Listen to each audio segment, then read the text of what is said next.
दोस्तों, आपने ऐसी कई कहानियां सुनी होंगी जिसमें हमें बताते हैं कि आज से कई सौ साल पहले कुछ बहुत ही बड़े जीव इस दुनिया में वास करते थे। लेकिन क्या कभी सोचा है कि वो अब कहाँ हैं? क्या अभी भी वो जिंदा है? आइए जानते हैं। 1944 दूसरा विश्व युद्ध खत्म होने वाला है, पर अभी भी कुछ जहाज हैं जो आसमान में उड़ रहे हैं, जिसमें से दो आकर गिरते हैं एक आइलैंड पर जो कि साउथ पैसिफिक ओशियन के एकदम बीच में है। दोनों ही पायलट एक दूसरे से हवा में लड़ाई कर रहे थे, लेकिन अब जमीन पर भी वो लड़ने लगते हैं कि तभी उन्हें कुछ ऐसा दिखाई देता है। जो कुछ भी साइज में था वो बहुत ही ज्यादा बड़ा था और बूम, यहीं से सीन कट होता। और अब वो क्या था और इनके साथ क्या हुआ हमें आगे पता लगेगा। के लिए बने रहिए वीडियो में।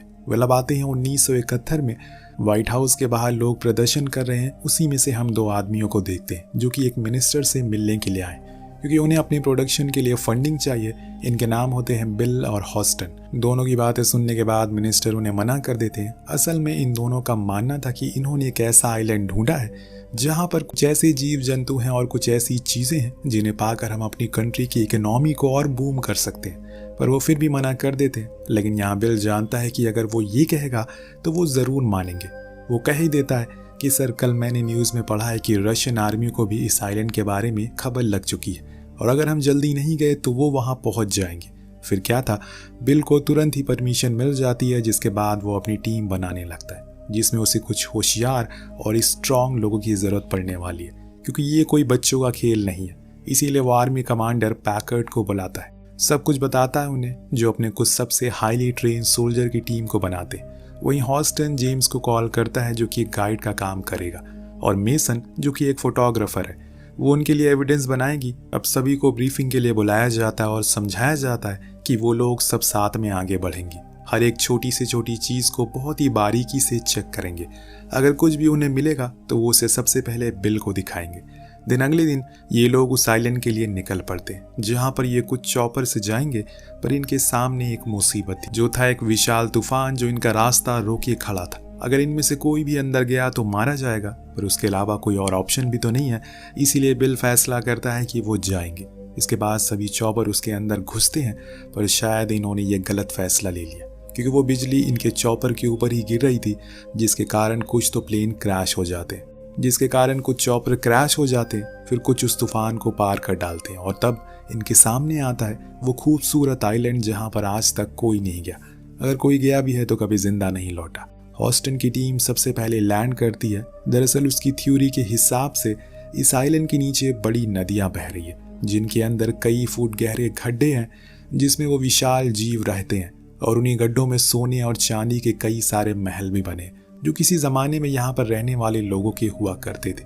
अगर हम लोग इस पूरे आइलैंड को हिलाकर एक भूकंप लाएं तो हम उन गड्ढों तक पहुंच सकते हैं। अब ये आइडिया बिल को ठीक लगता है, इसीलिए वो पैकर्ड से कहकर पूरे आइलैंड के ऊपर बम गिरवाना शुरू करता है, जिससे कि जितनी भी जीव जंतु सब परेशान हो जाते। लाखों की तादाद में पेड़ बर्बाद हो रहे थे और कुछ पशु पक्षी मारे भी जाते हैं, पर इन्हें ये करना ही था ताकि ये भूकंप ला सके, जो आ भी जाता है पर किसी और चीज का।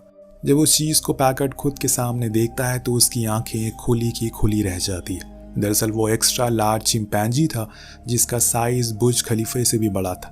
सभी उसके ऊपर शूट करने लगते हैं, जिससे वो बहुत ज्यादा डिस्टर्ब हो जाता है और इनके जितने भी चॉपर्स होते हैं उन सभी को बीच से खिलौने की तरह अलग कर देता है। इसमें काफी सारे सोल्जर भी मारे जाते हैं, कुछ क्रैश होते हैं, जिसमें जेम्स के साथ वाले भी कुछ और थे, उधर पैकेट के साथ वाले भी। दोनों ही टीम अलग हो चुकी है, पर अभी सभी परेशान थे, क्योंकि उन्हें जो कुछ बताया गया था यहाँ पर ऐसा कुछ नहीं है। इस सवाल को ढूंढने के लिए पैकर्ड बिल के पास जाता है और उसे बंदूक की नोक पर लेकर पूछता है कि वो सच सच बताए कि वो आखिर यहाँ पर क्या ढूंढने के लिए आए।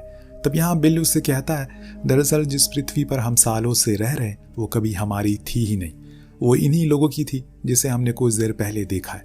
जब इंसान बढ़ने लगे तो ये सभी वहां से दूर हो गए और अपने अपने घर छोड़ दिए इन्होंने। इनके साथ भी कुछ लोग यहाँ पर आए जिन्होंने इन्हें पाला। सही सुना आपने, इन्हें किसी ने पाला था जो उस समय की दुनिया के सबसे अमीर लोग थे। उनकी पूरी संपत्ति यही किसी नदी के नीचे दफन है, इसीलिए अब ये सभी फिर से अपने घर वापस आ रहे। और अगर हमने इन्हें नहीं रोका तो सब कुछ, पूरी दुनिया खत्म हो जाएगी। हमें इन्हें कंट्रोल करना होगा। अगर हमारी किस्मत अच्छी हुई तो जब हम यहाँ से लौटेंगे तो दुनिया के सबसे अमीर आदमी होंगे।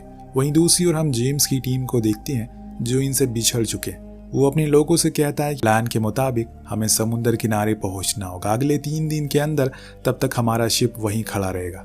वहीं पैकेट की टीम भी जंगल से होते हुए समंदर की ओर बढ़ रही है। पैकेट का एक दमदार सोल्जर चैंपमैन भी उसे आखिर में मिल जाता है, जो कुछ ही दूरी पर क्रैश हो गया था। इतने में इन्हें अपने एक साथी की चीख सुनाई देती है। जब वो उसकी ओर जाते हैं तो देखते हैं कि बाम्बू उसके आर पार हो गया, जो देखकर सभी हैरान थे कि ऐसा कैसे हो सकता है। इतने में एक की नजर ऊपर पड़ती है, तब उसे समझ आता है कि जिसे ये बैम्बू समझ रहे हैं वो असल में एक मकड़ी का पैर है। जिस बात से आप अंदाजा लगा सकते हैं कि इस आइलैंड पर आपको क्या क्या देखने को मिल सकता है। अब एक एक करके वो मकड़ी कुछ सोल्जर को मारना शुरू करती है। तभी पैकेट सभी को ऑर्डर देता है कि उसके पैर काट दो, जिससे वो नीचे आने लगेगी। सभी उसका कहना मानते हैं, जिससे वो मकड़ी धीरे धीरे करके छोटी होने लगती है और अंत में जब वो नीचे आकर गिरती है तो पैकेट उसे शूट करके मार देता है। वहीं दूसरी ओर जेम्स की टीम को भी कुछ ऐसा ही दिखता है, पर वो इससे भी विशाल था।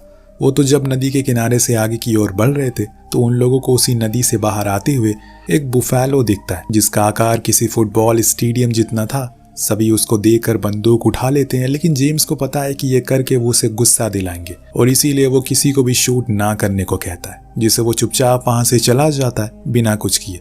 ये लोग वहां से और अंदर जाते हैं, जहां पर उन्हें कुछ घर दिखते हैं जिसके बस दीवारें ही बची रह गई थी, लेकिन वो सभी सोने की थी। जो देखकर मेसन फौरन उनकी फोटो खींचता है, लेकिन तभी उन लोगों को चारों ओर से कोई घेर लेता है। ये शायद यहाँ पर रहने वाले कबीले के लोग थे, जिन्होंने सिर्फ एक ही पैंट पहनी हुई थी जिस पर गोल्ड प्लेटिंग थी। सभी बहुत डर गए, पर इतने में उनके बीच एक हैंक नाम का बंदा आता है, जो उन कबीले वालों से अलग था क्योंकि उसने आज के ज़माने के कपड़े पहने थे। वो खुद को हैंक करके इंट्रोड्यूस करवाता है। ये असल में वही अमेरिकन पायलट है जो आज से तकरीबन 28 साल पहले क्रैश हुआ था एक जापानीज पायलट के साथ। वो तो मर गया, लेकिन हैंक अभी भी जिंदा है और इन्हीं लोगों के साथ रहने लग गया। वो जेम्स की टीम को बताता है कि ये लोग तुम्हें कुछ नहीं करेंगे, तुम्हें डरने की जरूरत नहीं है। इधर पैकेट का एक सोल्जर उनसे बिछड़ गया। उस क्रैश के दौरान काफी थक जाने के कारण वो नदी किनारे पानी पीने जाते, लेकिन तभी वहां पर वो चिंपैंजी आ जाता है जिनसे इन लोगों पर हमला किया था। वो भी पानी पीने के लिए आया था कि तभी उसे एक बड़ा ऑक्टोपस दिख गया था, जिसने उसे बड़ी ही बेरहमी से मार दिया और फिर उसे खा गया। जो कुछ भी बच गया उसे पैक करके घर ले गया कल के लिए। वेल, सीन शिफ्ट होकर पहुंचता है उस कबीले पर जहां एक विशाल नेवी शिप खंडर हुआ पड़ा है, जिसके बारे में हैंक बताता है कि ये 10 साल पहले यहाँ पर आया था। तब इसमें कोई भी नहीं था, लेकिन अब इसमें कबीले वालों ने खुद का मंदिर बना लिया। जब ये लोग उसके अंदर जाते हैं तो देखते हैं कि वहां पर कई सारे बड़े बड़े पत्थर रखे हुए, उस चिंपैंजी की मूर्ति बनाई हुई है। हैंक का कहना था कि ये लोग उस विशाल जीव को पूजते हैं, जिसे हम अपनी भाषा में कैंग कहते हैं। वो इस जगह का राजा है और इन लोगों का और इस आइलैंड का रक्षक भी है। उसके बाजू में ही उन आदिवासियों ने एक और चीज की मूर्ति बनाई थी, जो कि है एक छिपकली, जो देखकर हैंक बताता है कि ये है इसका नाम है स्क्रोवॉलर, जो कि बहुत ही ज्यादा खतरनाक है इस पूरे आइलैंड पर। वो किसी को भी नहीं बख्शती। इसने ही मेरे दोस्त को भी मार दिया और कैंग के पूरे परिवार को भी इसने ही खत्म किया। वो अपनी पीढ़ी का आखिरी है। जब तुम लोगों ने यहाँ पर बम गिराया तो वो छिपकली फिर से बाहर आ गई, लेकिन कैंग ने उन सभी को मार दिया, वरना वो तुम सभी को खाकर खत्म कर देती। मेसन पूछती है कि अगर वो इतना ही अच्छा है तो हम पर हमला क्यों किया। तो वो बताता है कि अगर तुम्हारे घर पर कोई हमला करेगा तो तुम क्या करोगे। जो तुम करोगे उसने भी वही किया, अपनी हिफाजत। इतनी ही देर में बातें करने के बाद उन आदिवासियों ने एक भी शब्द नहीं कहा, जो देखकर जेम्स थोड़ी हैरानी में था कि ऐसा क्यों है। तो हैंक फिर से बताता है कि ये सभी ने सालों से मौन व्रत रखा है अपनी देवता की लंबी उम्र के लिए। यहाँ हैंक इन लोगों से पूछता है कि आखिर वो कहाँ जा रहे हैं और यहाँ किसके लिए आए। तो वो बताता है कि हम लोग यहाँ पर इन्हीं जीवों पर रिसर्च करने आए और हमारे सारे संसाधन क्रैश हो गए या फिर टूट गए, इसीलिए अब हम इस आइलैंड की ओर जा रहे हैं जहाँ हमारा शिप है, पर हमारे पास सिर्फ 3 दिन है। तो हैंक कहता है कि 3 दिन में तो वहां पहुंच पाना मुश्किल है, पर हाँ मेरे पास एक बोट है, अगर तुम उसको ठीक कर दो तो हम वहां पहुंच सकते हैं। लेकिन जब ये सभी उस बोट को देखते हैं तो वो कुछ ज्यादा ही खस्ता हालत में थी। उधर मेसन उन कबीले वालों की फोटोज को खींच रही थी। उन्होंने कैमरा जैसी चीज को पहली बार देखा था, तो उनके लिए बहुत ही अजीब और नया था। इसी बीच मेसन को किसी की रोने की आवाज आती है। दरअसल वहां से कुछ ही दूरी पर एक चॉपर के नीचे बुफैलो का बच्चा फंसा हुआ था। हालांकि मेसन बहुत कोशिश करती है कि उसको निकाल सके, पर ऐसा हो नहीं पाता। लेकिन तभी कैंग आकर उसे फ्री कर देता और वहां से चुपचाप चला जाता है। लेकिन उसकी आंखों में गुस्सा था।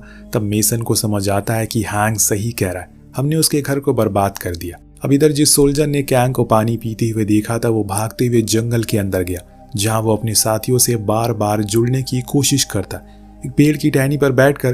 पर वो इस बात से अनजान था कि वो पेड़ नहीं बल्कि एक गिरगिट है जो उस पर हमला कर देती है। लेकिन तभी वहाँ वो खतरनाक छिपकली आती है जो दोनों को ही खाकर खत्म कर देती है। यानी कि वो बाहर आ चुकी है अब इनके लिए, और कैंग दोनों के लिए खतरा मंडरा रहा है।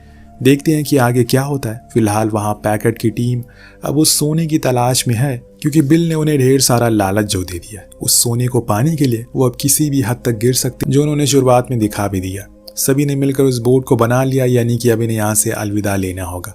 हैंक काफी भावुक हो जाता है क्योंकि इन लोगों ने उसका बहुत ख्याल रखा, लेकिन अब उसके जाने का समय आ गया है, इसीलिए वो सभी को अलविदा कहता है। फिर आइलैंड की दूसरी दिशा की ओर आ जाता है, जो जगह सिर्फ खतरनाक जानवरों के लिए है। इसीलिए उन कबीले वालों ने बीच में बांध बनाया हुआ है ताकि कोई भी यहाँ तक ना आए।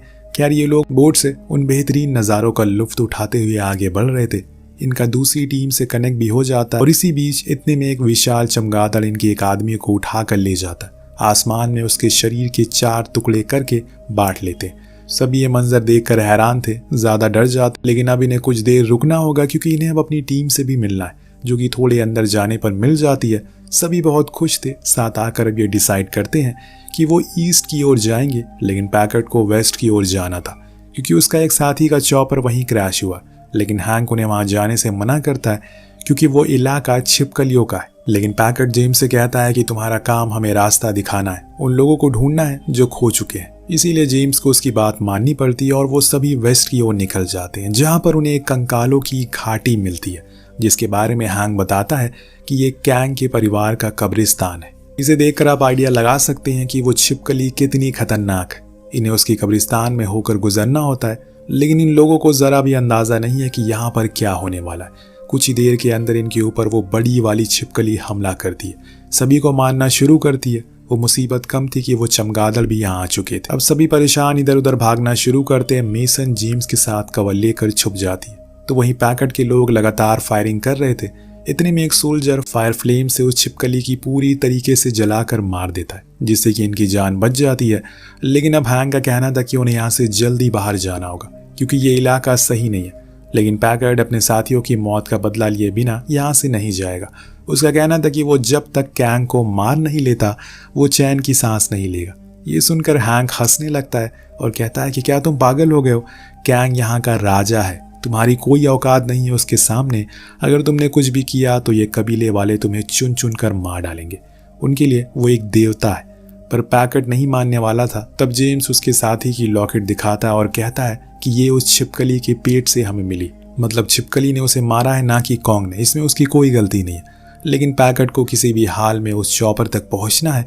पर अब जेम्स उसके ऑर्डर नहीं मानता कि तुम्हें अगर वहां जाना है तो जा सकते हो, लेकिन मैं अब अपने लोगों के साथ ईस्ट की ओर जा रहा हूँ जहाँ हमारा शिप है, तुम सीधा वहीं आ जाना। अब दोनों टीम अलग अलग हो जाती हैं और अपने अपने रास्ते की ओर निकल पड़ती हैं। कुछ समय के बाद उन्हें वो चॉपर मिलता है जिसके अंदर असला बारूद था। वहीं दूसरी ओर मेसन और उसके लोग अभी भी आगे बढ़ रहे, लेकिन रात होने के कारण वो एक जगह पर रुककर थोड़ा आराम करते हैं। तो जेम्स मेसन को लेकर एक चट्टान पर जाता है ताकि वहां से देख सके कि अभी वो कितनी दूर है।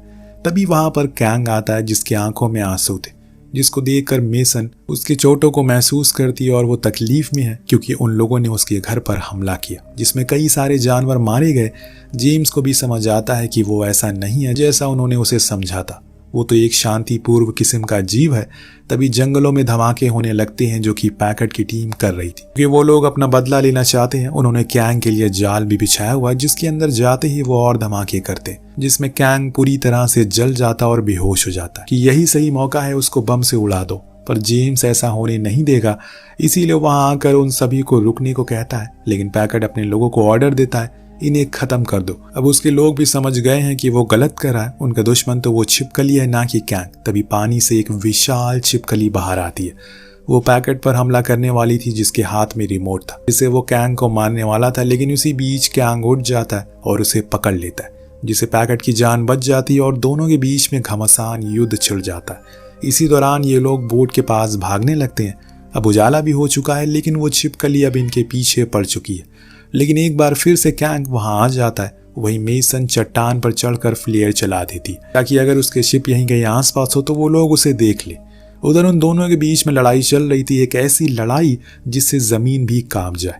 पर ये क्या, कैंग एक जंजीर में अटक गया है जिसका फायदा उठाकर अब वो इन लोगों पर वार करने लगी, लेकिन इतनी आसानी से नहीं, क्योंकि कैंग उस पूरी जंजीर को ही तोड़ देता और उसमें लगे ब्लेड से उस छिपकली पर वार करता और तभी मेसन पानी में गिर जाती है। वो डूब रही थी लेकिन कैंग उसे बचा लेता है और अपनी मुट्ठी में बांध देता है, पर उसी हाथ को वो छिपकली अपने मुंह में दबोच लेती है। तो कैंग उसकी पूरी जबान ही बाहर निकाल लेता और यहाँ हम कैंग की असली ताकत देख पाते। उसने साबित कर दिया कि वो ही इस आइलैंड का राजा है। उसने फाइनली उस छिपकली को मौत के घाट उतार दिया। लेकिन मेसन होश में नहीं आ रही थी, जो देखकर कैंग मायूस हो जाता और चुपचाप वहां से चला जाता। उधर मेसन अभी भी जिंदा थी, अभी कैंग को जाते हुए देख रहे थे, जिसके बाद ये लोग अपने घर लौट आते।